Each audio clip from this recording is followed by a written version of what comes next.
Okay, here's what I got. This is a video covering hydraulic brakes. My cinematography is not to par. I'm not Dave, Spielberg or one of those other ones. But here's what we got. These are brake shoes. Now there is a primary and a secondary brake shoe. They're both the same casting, both same. Try to shoot video with one hand and hold parts with the other. But they're both the same shoe, both the same backing plate. They're identical as far as markings go, hole arrangements, stuff like that. But one of the brake friction materials is longer than the other.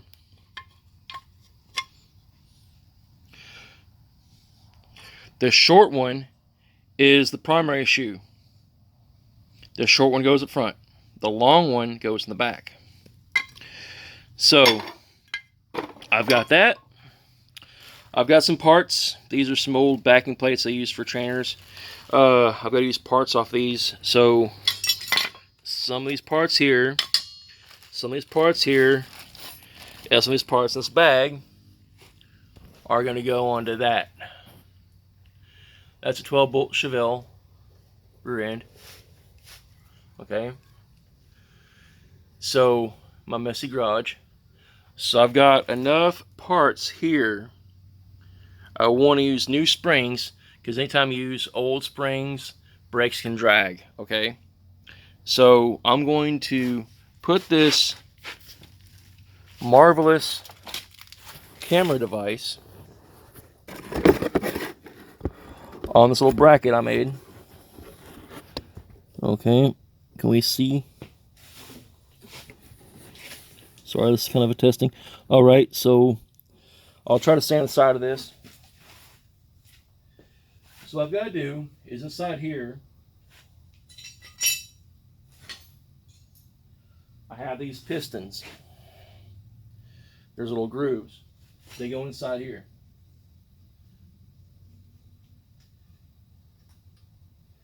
I tried to clean them off as best I could. Now you make sure this wheel cylinder is a brand new wheel cylinder. I have the cap still on it. Okay. So the best way for this to work is we have an adjuster. There is a left and a right.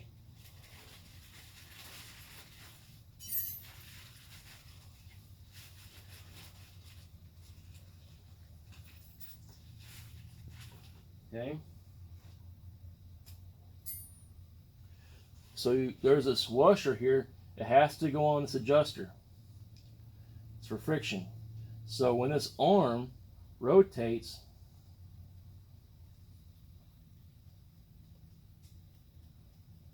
it unthreads. Okay.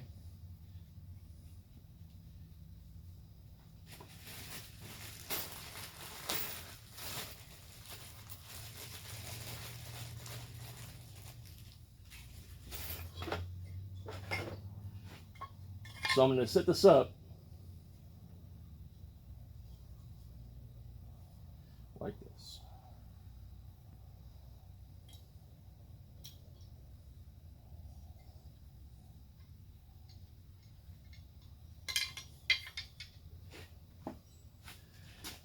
So what I'm going to do is I'm going to put this adjuster, I'm going to overlap these shoes.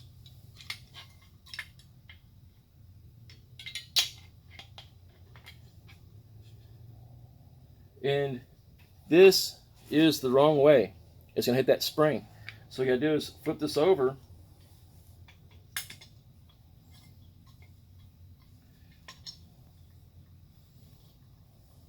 Come on.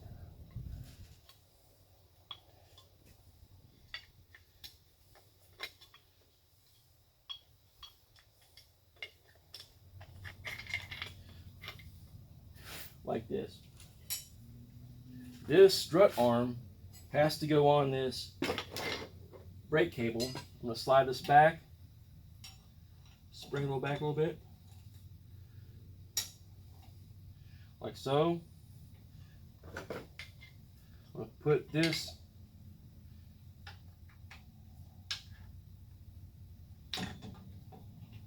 inside here. So let me just have a little clip.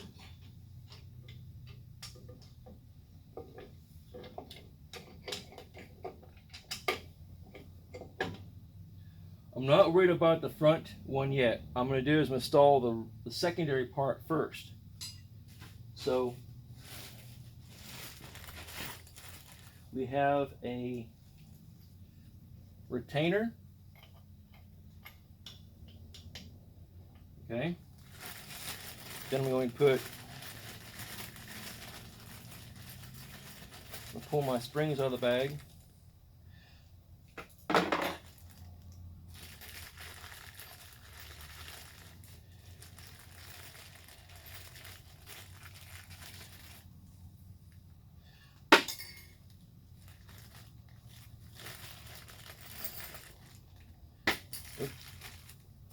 That's going that side of the car anyways.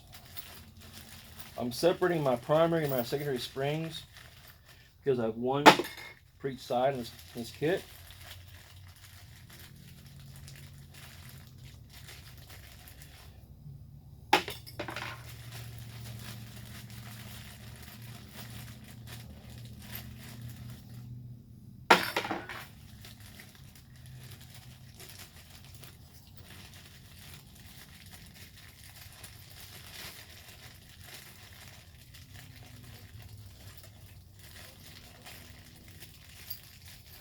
Okay. So this is part of the adjuster mechanism. It has a cup, goes in here.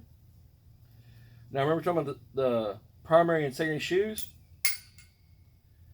Well, the long shoe gets the short spring and the short shoe gets the long springs, okay?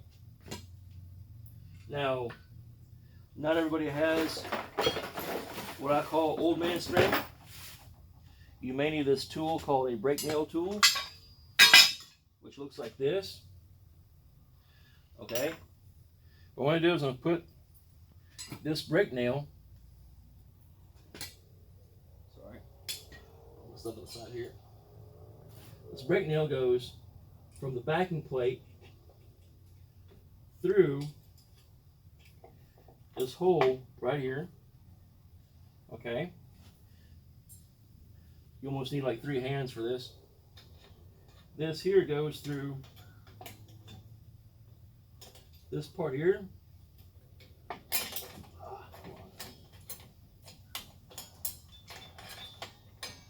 You may laugh now, but those who've done this know what I'm talking about. This cup goes in here, it holds this, it goes through this adjuster into the backing plate, or into the brake shoe. That goes right there. And this brake nail, straight up and down, the push and twist, locks in place. Now this here,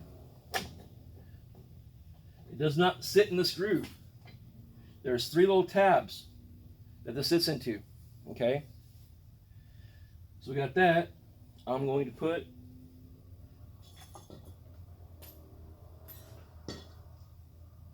this brand new link bar.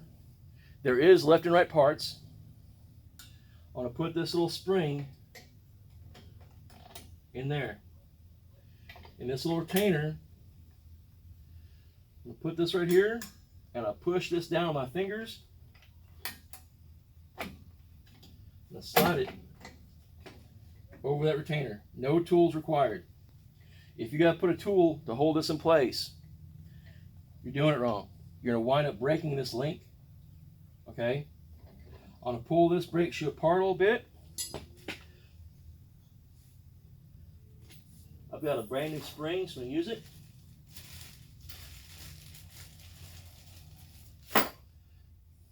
See this tab? This goes between this arm and that shoe, and this is what they call an anti-rattle spring. So this here usually curves away from the backing plate. I'm going to give you guys a close-up view of this here in a little bit. So this here goes like this and onto that. All right, I'm going to show you a close-up of this here in a little bit. So we have another brake nail.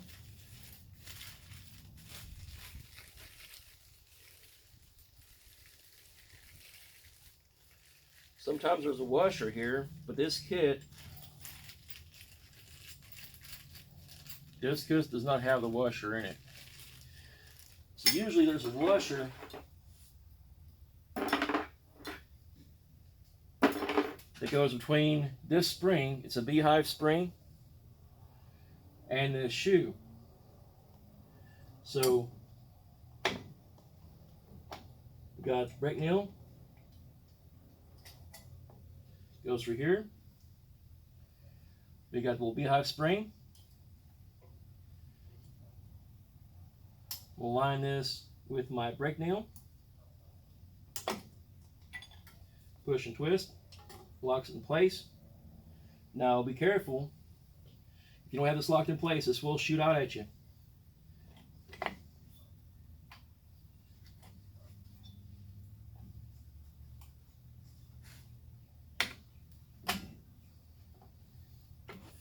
Okay.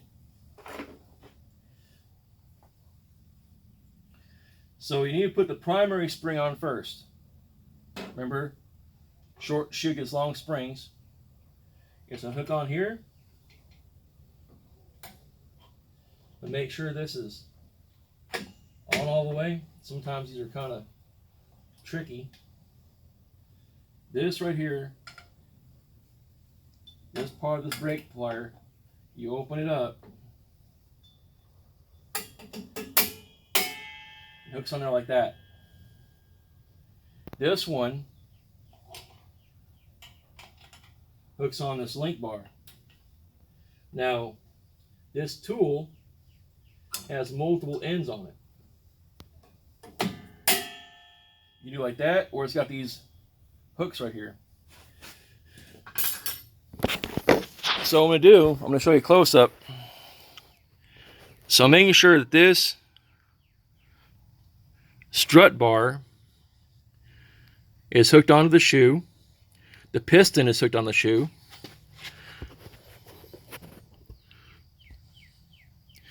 This strut bar here has a shoe, and you can tell there's a lever back here. You see it right there, hooks up part of the lever. Okay. You want this retainer all the way across this piece. Your pistons are in the shoes. If these pistons are not locked in these shoes, and you apply the brakes, these pistons come out. Also, you make sure this adjuster wheel, you want this part of this adjuster, here it clicks, and it doesn't return, that's a self-adjuster. So how this works is when you apply the brakes, the top part of this shoe is energized. It activates on this link, this adjuster, and this puts pressure right here on the drum. Okay, so 2 points of contact are here and there.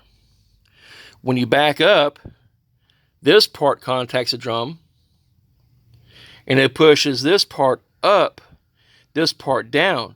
So when this goes up, this self-adjusts the brakes every time you back up. So you go about 5-10 miles an hour and apply the brakes, it'll self-adjust the brakes for wear. This return spring here. So that's how this works. Okay, it's a General Motors brake system. I believe they've been around since the 30s. Packard is the one who invented this system. So they had some improvements over the years, but this is pretty much the basic system right here. So make sure our beehive spring is right there, It's locked in place. Make sure this one's locked in place. Okay, and there we go.